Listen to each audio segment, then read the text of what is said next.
네, 지금 중간부터 지금 새로 하도록 하겠습니다. 이 동영상 찍을 때 제일 난감한 점이 뭐냐면, 찍다가 전화가 걸려옵니다.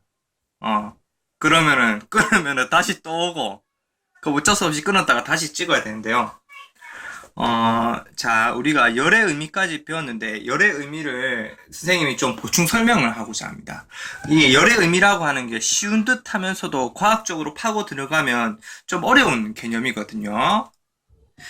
열은, 이제 온도가 서로 다른 두 물체 사이에 이동하는 에너지를 말합니다.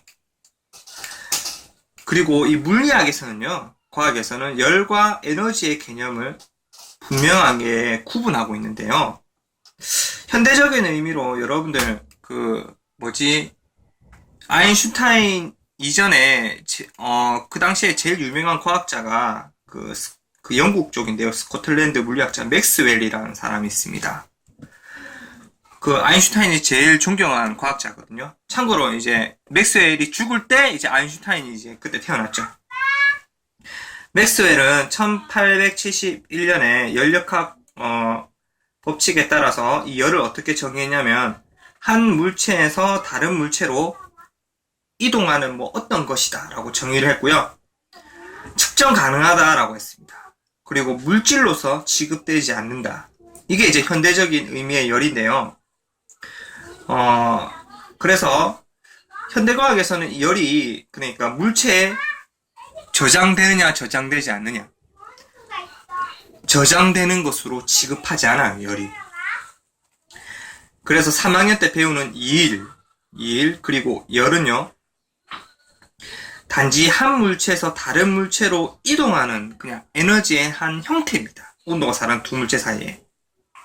그래서 그 열이 딱 이동하고 나서는 그 열로서 저장되는 게 아니라 원자와 분자들의 운동 에너지나 포텐셜 에너지, 이제 이 포텐셜이 이제 잠재된 에너지 이렇게 정의할 수 있는데요. 운동 에너지나 잠재된 에너지로 이제 저장되는 거죠. 그래서 온도가 다른 두 물체 사이의 자발적인 에너지의 흐름이다라고 이렇게 이해하시면 될 것 같습니다.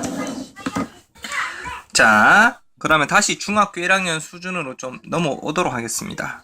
자, 열이 이동하면 물체의 온도는 어떻게 될까? 쉽죠? 자, 온도가 서로 다른 두 물체를 접촉하면, 자, 분자 운동과 관련이 있는데요. 중2 수준에서. 분자 운동이 활발한 입자. 자, 여기 보면은, 여기 그림 보시면 물 분자가 이제 분자 운동이 활발하죠. 그러면 접촉을 하게 되면 분자 운동이 활발한 입자는 분자 운동이 느려지고요. 반대로 분자 운동이 느린 입자입니다. 이거 차자를 이루고 있는 입자는 분자 운동이 활발해집니다. 이와 같이 줄 좀 쳐주세요. 분자의 충돌에 의해서 온도가 높은 물체에서 낮은 물체로 열이 이동합니다. 그러면 열을 잃은 물체는 온도가 내려가겠죠. 그리고 열을 얻은 물체는 온도가 올라가게 되어 있습니다. 두 물체의 온도가 같아질 때까지입니다. 자, 그럼 페이지를 잠깐 넘겨보도록 하겠습니다. 자, 짜자잔, 초점을 맞추고, 자, 온도가 다른 두 물체가 접촉했을 때 두 물체의 온도는 어떻게 될까? 다음은 차가운 물이 든 수조에 뜨거운 물이 든 삼각 플라스크를 넣고요. 1분마다 물의 온도를 측정하였습니다. 자, 여기 수조에 보시면 자, 큰 수조에다가 이제 차가운 물을 받고요. 콜드. 여기다가 따뜻한 삼각 플라스크에다가 뜨거운 하트, HOT, 하트 물을 넣어가지고 이제 열이 이동하겠죠. 그래가지고 온도를 측정해 보니까요.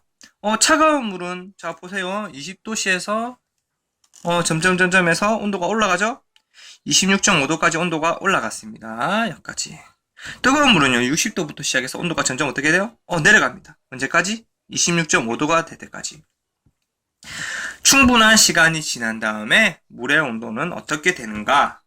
자, 저거 필기합시다. 차가운 물의 온도는 올라간다. 뜨거운 물의 온도는 내려간다. 적어주세요. 그럼 언제까지?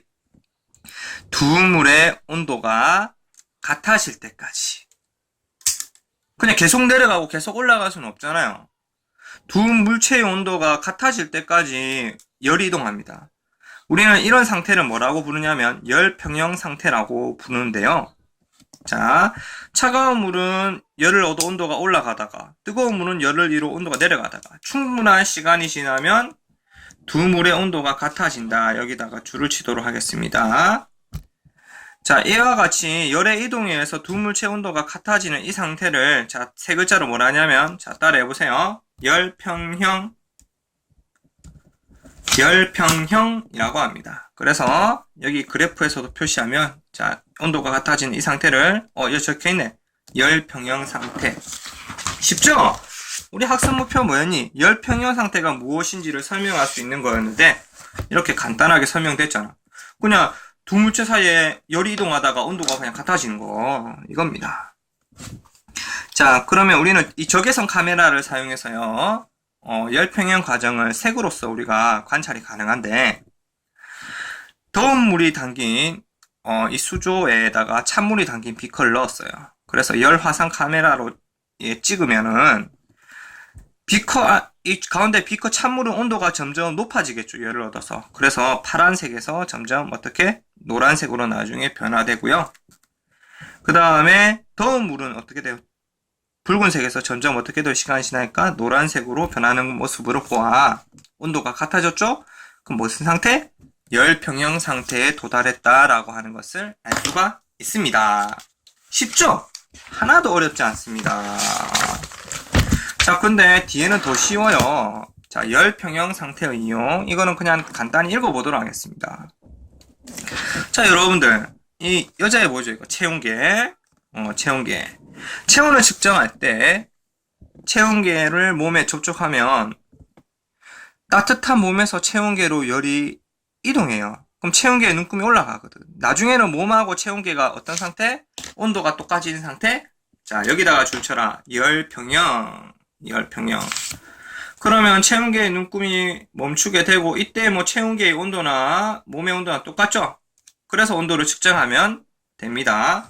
우리가 열평형 상태에 도달했을 때 이제 우리는 이 물체의 온도를 읽을 수 있는 거죠.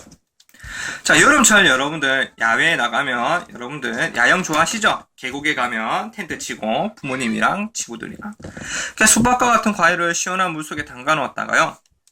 수박하고 물이 자, 수박 쪽에서 물로 열이 이동하죠. 그래서 온도가 같아지죠. 우리는 무슨 상태?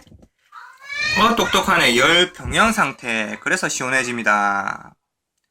여러분들 냉장고 속에 음식을 보관할 때 있잖아. 온도가 높은 음식물이 막 들어간다고 냉장고가 안 시원해요. 왜 시원할까요? 응? 냉장고가 얘들아 왜 시원할까? 그건 말이야.